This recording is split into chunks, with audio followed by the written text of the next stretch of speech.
हरे कृष्णा।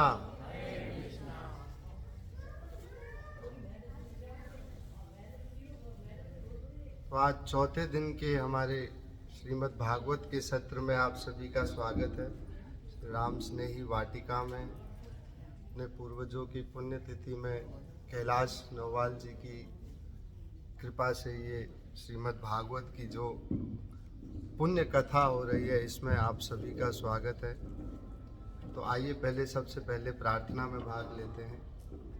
ओम नमो भगवते वासुदेवाय।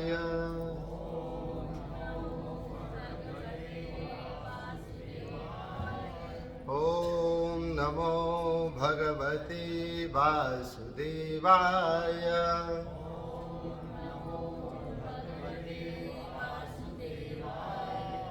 ओम नमो भगवते वासुदेवाय।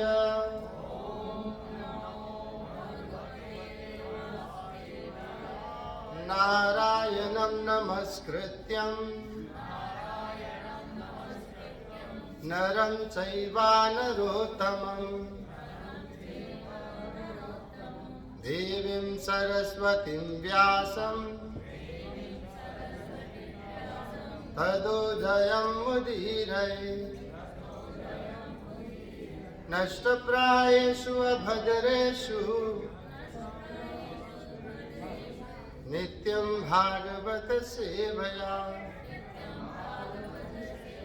भगवती उत्तम श्लोके भक्तिर्भवती नैष्ठिकी। नमो महावदन्नाय कृष्ण प्रेमा प्रदायते कृष्णाय कृष्ण चैतन्य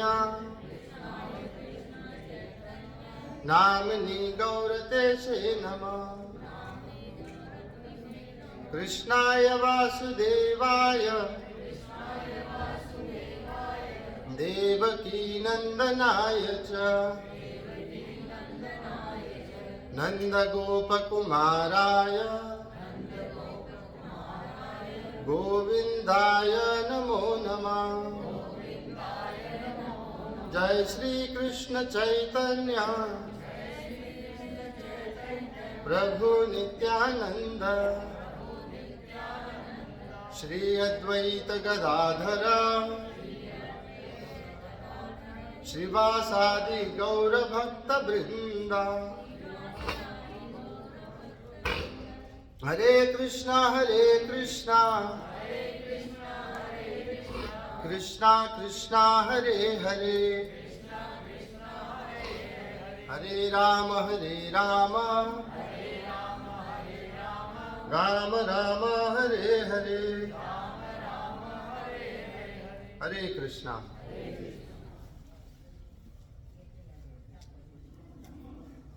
तो जो कल और परसों भागवत कथा हुई उसका ही थोड़ा सा हम एक रिवीजन की तरह ही करेंगे, बाकी तो आगे प्रभु जी आकर उसको आगे बढ़ाएंगे। तो जो परसों की कथा थी उसमें हम कल कर रहे थे कि सर्वप्रथम दूसरे स्कंद का जो वर्णन प्रारंभ हुआ था इसमें। तो दूसरे स्कंद में कुल मिलाकर भागवत के में 10 अध्याय हैं और ये श्रीमद् भागवत का सबसे छोटा स्कंद है, परंतु सबसे मुश्किल जिस स्कंद को कहा जा सकता है वो है, क्योंकि इसमें साधन क्या है, श्रीमद् भगवान को पाने का साधन क्या है उसका वर्णन है। तो सुखदेव गोस्वामी बताते हैं इसमें कि भगवान को पाने का मुख्य साधन श्रवण है। इसमें 2 अध्यायों में पहले हमारे जो ध्यान है, भगवान परम पुरुष का ध्यान, विराट पुरुष का ध्यान किस प्रकार करना है इसका वर्णन है, और आगे के जो 2 अध्याय हैं उसमें जो हृदय की शुद्धि है, हृदय का जो प्रसाद है, इसका वर्णन है कि हृदय निर्मल कैसे हो, क्योंकि निर्मल नहीं होगा हृदय तब तक प्राप्ति हो नहीं सकती भगवान की। सर्वप्रथम हृदय की निर्मलता की आवश्यकता है। फिर ब्रह्मा आगे के 3 अध्यायों में अपनी उत्पत्ति बताते हैं और उससे आगे के 3 अध्यायों में उपपत्ति का वर्णन है कि भगवान को उपपत्ति के द्वारा किस प्रकार जाना जा सकता है। तो इसका मुख्य अंग श्रवण ही है। यस्याम वै शृण्यमानाय कृष्णै परम पुरुषै भक्तिरत पद्यते पुंसाम शोक मोह भय पाहा। कि ये सिर्फ सुनने मात्र से, श्रीमद् भागवत के सुनने मात्र से सिर्फ शोक मोह और भय तीनों नाश हो जाते हैं। शोक होता है हमें जो बीता हुआ कल है उसका। शोक किस चीज का करते हैं हम? जो कल बीत गया उसका शोक होता है। मोह जो आज है हमारा, उससे हम मोह करते हो। भय हमें होता है जो कल आने वाला कल है। और भविष्य का अंत किसी ने देखा भी नहीं है। भविष्य का क्या अंत है हम नहीं जानते। तो सिर्फ सुनने मात्र से ये तीन कर्म जो शोक मोह और भय अपाह है, ये तीनों नाश हो जाते हैं सिर्फ सुनने मात्र से। और सुनने का भी एक विशेष, क्योंकि भगवान श्री कृष्ण या भगवान सिर्फ कानों से अंदर जाते हैं, आंखों के द्वारा भीतर नहीं जाते हैं। भगवान सिर्फ कानों के मात्र से जाते हैं। कान ही एक हमारा जो कर्ण रंध्र है, हमारे यही साधन है भगवान को अपने भीतर धारण करने का। प्रविष्ट कर्ण रंध्रेणाम स्वानाम भाव सरोरुहम धुनोति समलम कृष्णा सलीलस्या यथाशर। प्रविष्ट कर्ण रंध्राणाम, सिर्फ कर्ण अपने रंध्रों से भीतर जाते हैं और फिर जैसा हमारा भाव है वैसे हमारे भाव भगवान हमारे लिए प्रकट हो जाते हैं। यदि हमारा भाव भगवान को प्रकट करने का सखा रूप में है तो भगवान सखा बन जाते हैं। यदि वात्सल्य भाव है, पुत्र रूप में भगवान से प्रेम की कोई उत्पत्ति करना चाहते हैं तो वो उस प्रकार प्रकट होते हैं जैसे माताएं लड्डू गोपाल से प्रेम करती हैं, सेवा करती हैं। तो ये है, और ये तीन ही साधन है।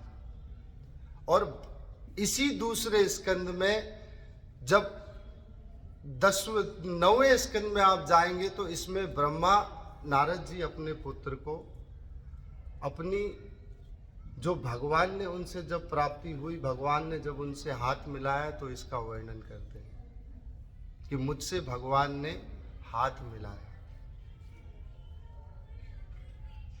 और हाथ मिलाया तो उसके बाद भगवान ने ब्रह्मा जी को चतुर्श्लोकी भागवत सुनाई। ये 4 श्लोकों में पूरी भागवत 9वें अध्याय में दूसरे स्कंद के में आती है चतुर्श्लोकी भागवत। और इस चतुर्श्लोकी भागवत का सार सिर्फ 3 ही विषय में समाप्त हो जाता है कि भगवान को पाना, भगवान को सबसे पहले जानना, और भगवान के जानने को संबंध ज्ञान कहते हैं। और दूसरा इसका जो स्तर है उसे कहते हैं भगवान की सेवा करना, इसको कहते हैं अभिधेय ज्ञान। और तीसरा है प्रयोजन, भगवान श्री कृष्ण से प्रेम करना। ये 3 ही इस पूरी चतुर्श्लोकी भागवत का सार है, संबंध ज्ञान, अभिधेय ज्ञान और प्रयोजन।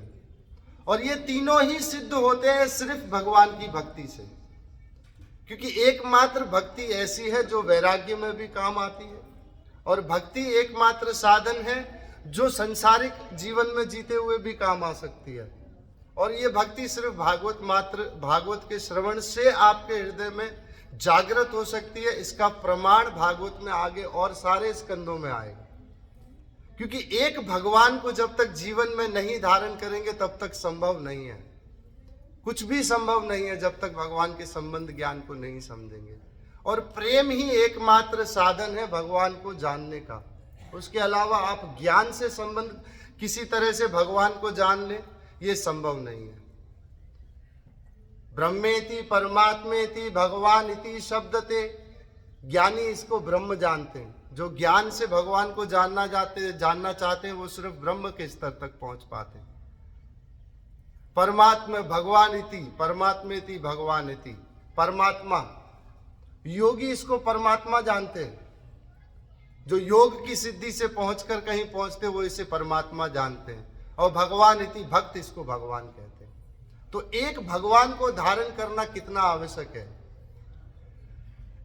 एक संत हुए, एक गांव में बड़े बहुत से ऐसे लोग होते थे जो रहते थे, तो उनमें एक भक्त थे, वो भगवान का नाम नहीं लेते थे कभी। तो सभी लोग उनको कहते थे, गांव के लोग मिलकर, आप भक्त का भगवान का नाम क्यों नहीं लेते, आप हरि का नाम क्यों नहीं लेते? तो कहता मुझे हरि का नाम नहीं लेना है। तो कहीं एक गांव में बहुत सिद्ध साधु आए, तो सभी गांव वाले उनके पास लेकर गए उस साधु के पास उनको। तो साधु उनसे पूछते, क्यों नहीं लेता है तू नाम, कौन सा नाम नहीं लेता है तू? आप जो महाराज कह रहे हो वो नाम नहीं लेना है मुझे, मैं किसी का नाम नहीं लूंगा। तो कहता अच्छा जी आप मत लीजिए ये नाम।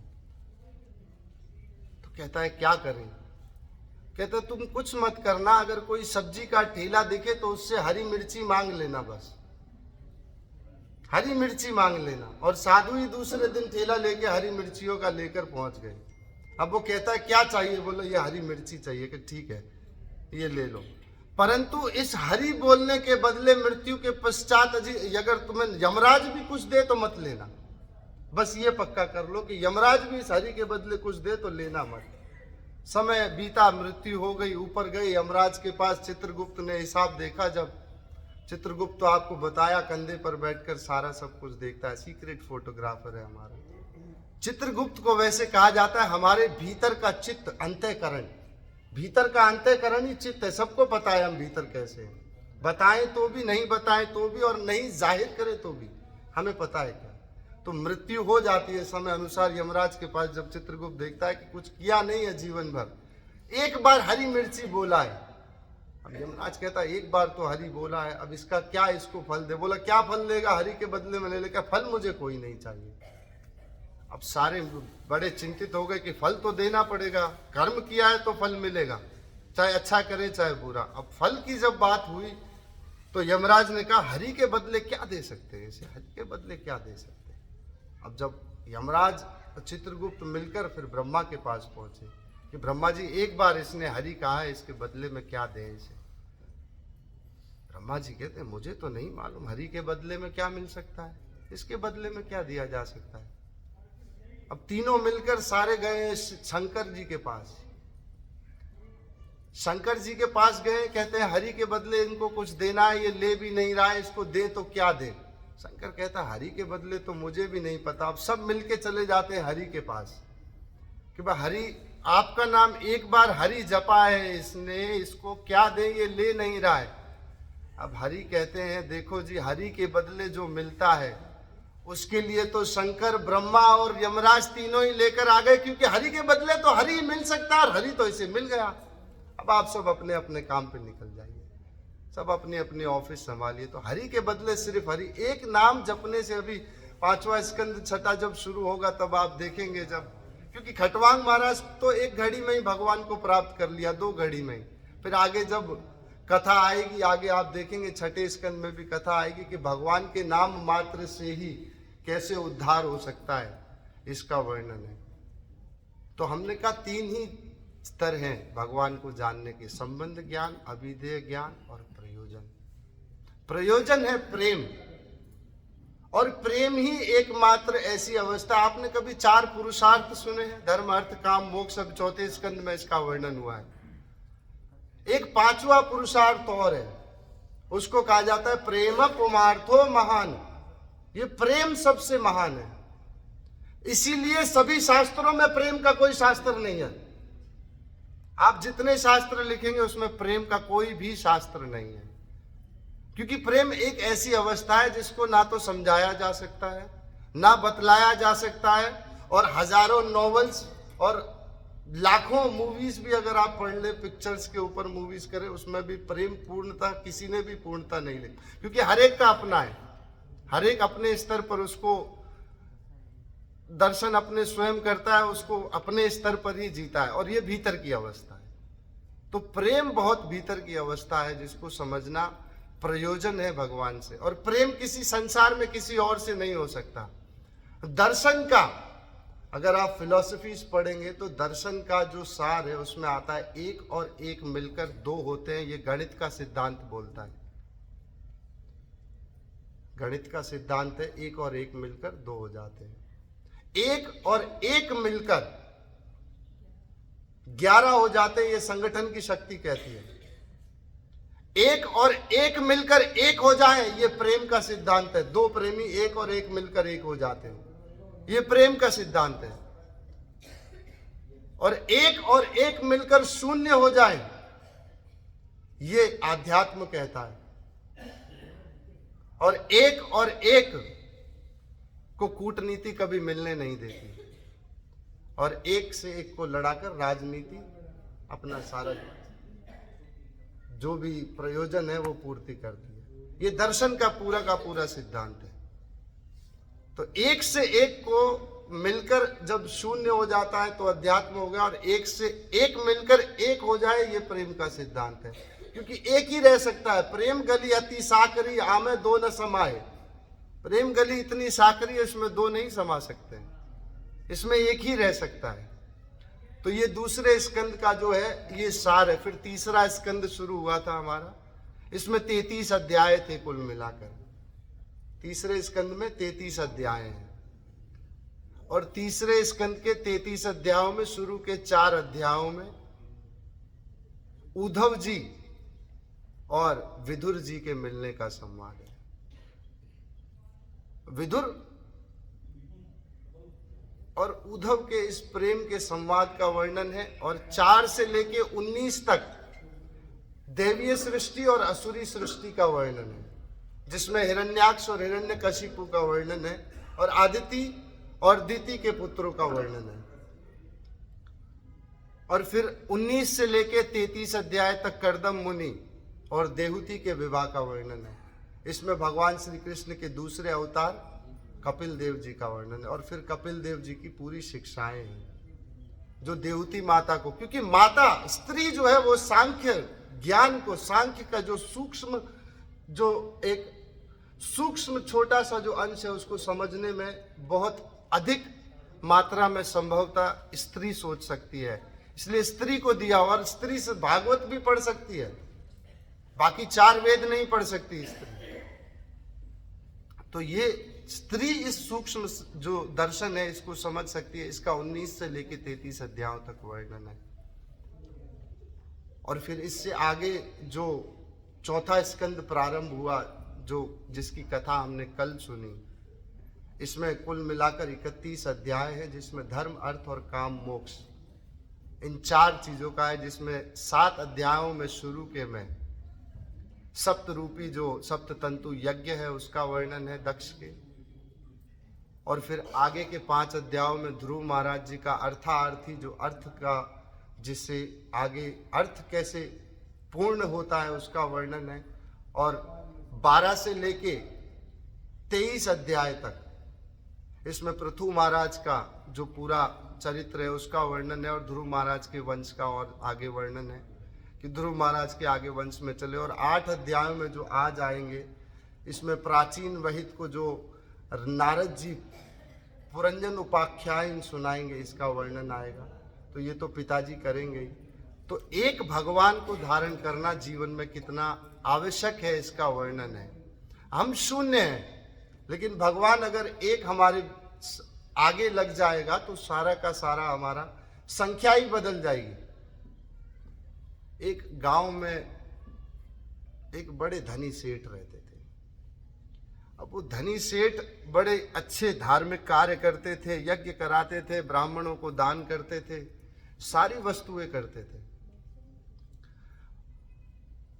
परंतु बेटा उनका जो था पुत्र, वो खास भक्ति के भाव में और यज्ञ दान आदि के जो कार्य हैं उनमें ज्यादा संलग्न नहीं रहते थे। तो पिता को बड़ी चिंता होती थी कि धार्मिक कार्य यदि नहीं करेगा, भगवान को अगर नहीं जानेगा, सोचेगा, तो कैसे कार्य चलेगा। तो चिंतित रहते थे। परंतु पिता भी, बड़े बुजुर्गों में एक बड़ी खासियत होती है, कहते हैं जब कोई 80 साल का एक बुजुर्ग अगर जीवन से जाता है, अपना जीवन समाप्त करता है, तो उसके साथ 80 वर्षों का पूरा अनुभव चला जाता है। उनका अनुभव बहुत ज़्यादा है। बड़े बुजुर्ग हमारे, तो हम छोटे हैं अभी, भगवान कृपा करे कि कभी बड़े बुजुर्ग बन पाएं, उस स्तर तक जाएं। लेकिन बड़ों के चरणों में, बुजुर्गों के चरणों में बड़ा अनुभव होता है जीवन का, और देते भी नहीं है जल्दी से। जब तक उनको उस स्तर तक नहीं पहुंचेंगे तब तक देंगे नहीं। समय अनुसार पिता की मृत्यु हो गई, परंतु पिता ने जब अपनी वसीयत बनाई जब, तो उस वसीयत में लिख कर गए पिताजी कि मेरे पुत्र को पूरा मेरी वसीयत का आधा दीजिएगा, मेरे पुत्र को वसीयत का आधा पूरा भाग दे दीजिएगा, मेरी पत्नी को तीसरा हिस्सा दे दीजिएगा, और मेरा जो नौकर है, बड़ी सेवा की है, उसको मेरी संपत्ति का चौथा हिस्सा दे दीजिएगा जो बचे। तो जब सारी की सारी बातें हुई, सब पिताजी के तो